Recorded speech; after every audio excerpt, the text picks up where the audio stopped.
Mel Kiper Jr. is back, ladies and gentlemen, and on today's show, we're going to look at his updated big board. He ranks his top 25 targets for the upcoming NFL draft. We did this video about a month and a half ago. He's changed some things around, moved around some prospects.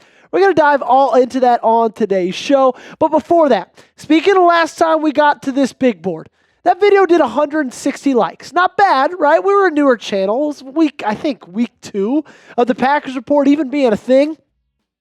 We've been around long enough now. We got to blow that out of the water. Can we beat it the first time we did this video? If so, like the video. Let's get to 200 likes. I'm counting on you guys to help me get there.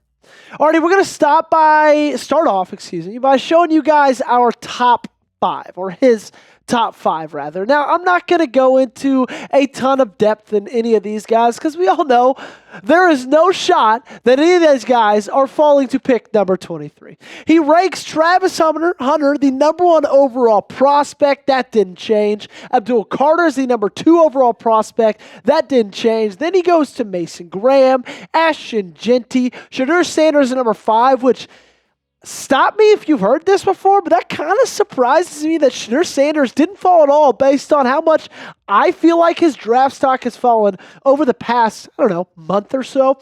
Let's talk 6 through 9. Another thing, he has Shedeur higher than Cam Ward, which seems like that's going to be unlikely.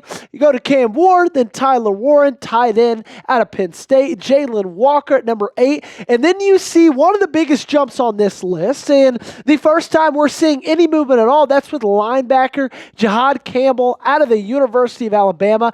The first big board, he was ranked number 12. This most recent one, he's ranked number 9.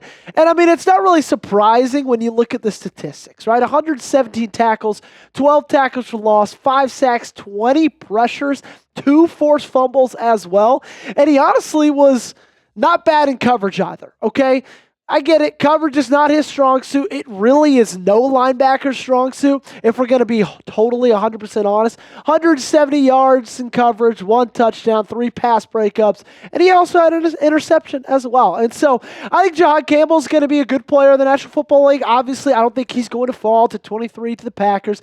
And even if he did, I don't know how I feel about drafting an, off-the-ball linebacker that high up in the draft. I think Campbell's going to be really good. I don't really know if I'd feel that great about Green Bay selecting him in the first round. Let's round out the top 10, and let's do it with cornerback Will Johnson, who took a fall from 9 down to 10, so just 1 spot difference in the when you look at the past big board from Mel Kiper Jr. And I really like Will Johnson, okay? I really, really do. Obviously, he's not going to benefit from anything that happened in 2024 because he didn't get to play the entirety of the season, right? I think he's going to be full health when it comes time to play in September. I don't think he's going to take any kinds of step backs. I've seen a couple of mock drafts for Will Johnson. I don't want to say he's fallen to a later pick, but he's fallen into the, 15, 16, 17 range. And if that happens, and if he somehow even slides all the way down to 23, he's a guy I would really love for Green Bay to go after. He could play the nickel. He could play on the outside as well. I think Will Johnson's going to be a special player. We showed you the top 10 of Mel Kiper Jr.'s big board. Let me know below who's going to be drafted number 1 overall. Is it going to be Cam? Is it going to be Travis Hunter? Maybe Abdul Carter, depending on if, any other team does any kind of trade. You take a guess for me in the comment section down below. If I had to guess, I'm saying Cam Ward. You let me know your answer. Let's go to the top 15, and we're going to kind of start revealing these one by one because it's getting a little bit closer to Green Bay's selection. Armand Membu, offensive tackle out of Mizzou. He's really shot up draft boards over the past couple of weeks. Obviously, Mel Kiper has been high on him since the very beginning. Colston Loveland slid down from number 10 to number 12, tied in out of Michigan. A lot of people think his destination will be Los Angeles to reunite with Jim Harbaugh. Will Campbell, he stayed where he was the last time at pick number 13. It's been interesting to hear the Will Campbell chatter over the last couple of weeks because of his arm length. In my opinion, I think that's something, measurements are too looked into. A lot of times you got to look at the tape and say, hey, how did these guys perform in college? He was fantastic. Omarion Hampton takes a jump up from 16 to number 14, seeing a lot of mock drafts with Omarion Hampton going to either the Cowboys at 12 or somewhere in that 14 or 15 range. Mike Green, okay? He took a drop down from number 14 to number 15. And I'm just going to, be 100% honest with you guys. I would be surprised if Mike Green fell into the top 15 in this upcoming NFL draft. You take a look at the production, 81 tackles, 23 tackles for loss, 17 freaking sacks on the season.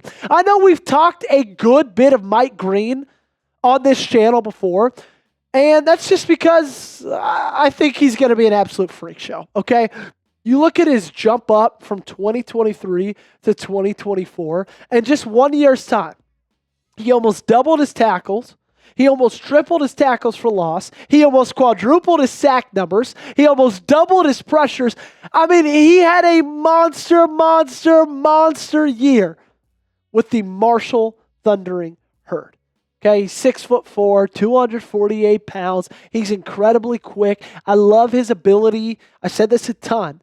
But to win with both speed, but also power, right? He's not just going to beat you because he just has a quicker first step. But he also has a multitude of pass rush moves, including a bull rush, right? You can't be weak and have a bull rush that is very effective in the National Football League. Do we remember what he did to Josh Connolly Jr. in the Senior Bowl? Absolutely put him on his back. And I'm not going to lie to you guys, Mike Green is a dream fall for the Green Bay Packers. What I mean by that is if I had to pick my one player that's realistic, okay, I'm not going to say Abdul Carter or Travis Hunter. If I had to pick my one realistic player to dream fall to pick number 23, I think it might be Mike Green, okay? Let's talk another Mike. This time, Mykel Williams, edge rusher out of the University of Georgia. He's taken a jump up from 18 to 16. Obviously, Mel Kiper Jr. is seeing something in him that not a ton of other people are seeing in these recent mock drafts, because I've seen Mykel Williams kind of fall too late in that first round, and I'd be surprised if that happened, okay? I think he's going to go somewhere around where Green Bay is picking. 21 tackles in 2024, 5 sacks, 26 pressures. You just look at his overall career, and you know what? The statistics aren't necessarily there. They're not matching what his draft stock is, and that's because a lot of people are sold on his athletic ability. They're sold on his size. They're sold on his strength. And I'm not going to lie to you, ladies and gentlemen, I am one of those people. Okay, Mykel Williams, I believe, when it comes to the type of defense that Jeff Hafley and the Green Bay Packers run, I believe that Mykel Williams is like the perfect fit in that system, okay? He's not, your really tall and lanky type edge rushers like a James Pierce Jr., hell, even like a Mike Green. He's 6'5", 200, almost 70 pounds. This guy is a monster. He's incredible in the run. He's incredibly clutch as well. And so if he happens to fall to 23, right now he's number 16th overall on Mel Kiper's big board. I'd be really, really excited about it. Let's talk another really intriguing edge rusher target, Shamar Stewart. He fell from number 15. He's now at number 17 in this most recent mock draft. And Shamar is one of those guys that you talk about not having the production. 37 games played in his career and 4.5 sacks to show for it. 1.5 sacks this past year in 2024. Now, he went to the combine and he tested out of his mind. Had maybe the best combine of anybody outside of probably like Nick Emanwari. And because of that, I think he's risen a ton above a ton of draft boards. And I think a lot of people are going to see him and they're going to say, you know what? His ceiling is way too high for me not to select him right here. But what I worry about with Shamar Stewart is the floor. I think he has an incredibly low floor. In fact, we know exactly what his floor is. It's 1.5 sacks in college football. And so I think he's, got a really projectable future. You could see a career in the National Football League where he just explodes because of his size, speed, athleticism. But you could also see one where he doesn't have a job in a couple of years. Let's go to number 18. Jackson Dart made the biggest jump on this list, jumping up from not ranked all the way to a top 18 prospect. I would be surprised if Jackson Dart gets picked in the first round. I wouldn't pick him if I was covering a quarterback-needy team. But alas, massive jump for Dart. Let's go to 19. Didn't move a muscle. Tetairoa McMillan at pick number 19. And guys, let's be honest. We all know how I feel about Tetairoa McMillan. And if you don't know how I feel, I freaking love the kid. Okay, I think he's going to be a star. We talked about it on Monday. Was very, very hopeful that Brian Gutekunst, being the only NFL GM in his private workout, meant that Goody might be thinking about drafting him. Either trading up for him or just getting him if he falls to 23. I would absolutely love it. You look at the production, and no other person in this entire draft has this level of production. 1,300 yards, 1,400 yards, 18 touchdowns in the last 2 seasons combined. Kid's going to be an absolute star, and I hope he's a star in green and gold. I'm curious. Let me know in the comments section, how would you feel if the Packers drafted McMillan? I'd be happy about it. But I also have seen in the comment section some other people I don't think would be that upset about it. So where do you fall? If you're happy, give me an H. If you'd be sad, go ahead, give me an S. Alrighty, back to the defensive side of the football. Malachi Starks, safety from the University of Georgia. Both the Georgia guys in the 16 to 20 range each rose up 2 numbers in their stock. He goes up from number 22 to 20. Let's talk 21 through 25, round this thing out. Starting with safety, Nick Eamon-Warry out of South Carolina. He had a 2-spot jump as well, jumping up from 23 to 21. And if you look at both of these safeties, okay, you have 2 really good options with Nick Eamon-Warry and with Malachi Starks. What Malachi Starks gives you in his career at Georgia is something a little more linear, okay? He had an incredible freshman year. I believe he was a freshman All-American. And he had a really good senior year as well. Maybe took a slight step back, but let's be honest, Georgia as a whole kind of took a little bit of a step back over his 4 years, or 3 years, with that program. And then you look at like a guy like Nick Eamon-Warry, and you see what he was able to do in his senior year against South Carolina, and he had a really, really good year, right? 4 interceptions, 2 of those he returned for freaking touchdowns, 88 tackles. But you see a guy who I don't want to say is more of a project, but I think people have fallen in love with the way that he tested. And if I'm being honest, Malachi Starks feels like a little bit of a safer pick than Eamon-Warry. I doubt Green Bay goes safety with their first rounder. In fact, I don't see really any need for them to do that. But if they do, Malachi, in my opinion, seems safer than Nick. I don't think he has as high of a ceiling, but I really do believe that, his floor is a lot higher. Let's talk offensive tackle. Josh Simmons from Ohio State. He was the biggest faller from 17 to number 22. Obviously has the history of injuries to worry about. Then you look at Jahdae Barron. He rose up from number 24 to 23 with the Texas Longhorns. And Barron is my favorite corner in this draft.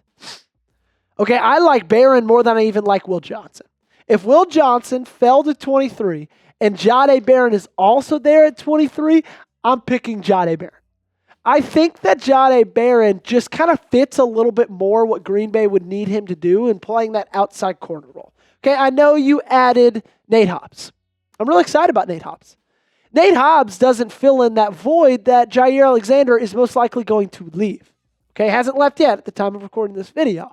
But Jahdae Barron, man, he's going to be a star in this league. And if he falls to 23, I'm not wasting a second in turning in his draft card. Let's round this thing out with 2 wide receivers. Emeka Egbuka, wide receiver out of the Ohio State University. He fell from 20 down to 24. And a guy who took a similar type fall is Matthew Golden, wide receiver out of the University of Texas. He fell from 21 to 24. Now, if I'm looking up both of those guys, I think I'm taking Golden over Egbuka every single day of the week. What really, really scares me, and I know I've talked about this on the channel before, is Egbuka, he couldn't be a wide receiver 1 in his years at Ohio State. And I get it. He played with some freaks, okay? The Jackson Smith and Jigmas, the Marvin Harrison Jr.'s, the Jeremiah Smiths, 3 incredible wide receivers. But still, he went 4 years as a Buckeye and was never the number one go-to option in that offense. I don't know how I feel about adding him to a wide receiver room that already doesn't have a number one go-to option. I think Golden has the potential to be that. I think he tested incredibly well. He's an absolute burner.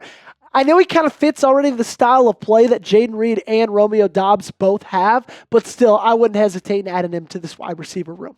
Join the conversation down below for me. Who do you want the Packers to draft? If you could turn the card in, okay, it could be any of the 25 names I just named. It could be any others. I don't care. You pick for me. Let me know in the comment section. As always, ladies and gentlemen, thanks so much for watching. Make sure you like the video because we're trying to break the record from last time we talked about Mel Kiper's big board. And while you're down there hitting that thumbs up button, might as well hit that subscribe button as well. Lock us in. No place you're going to be. I promise you that.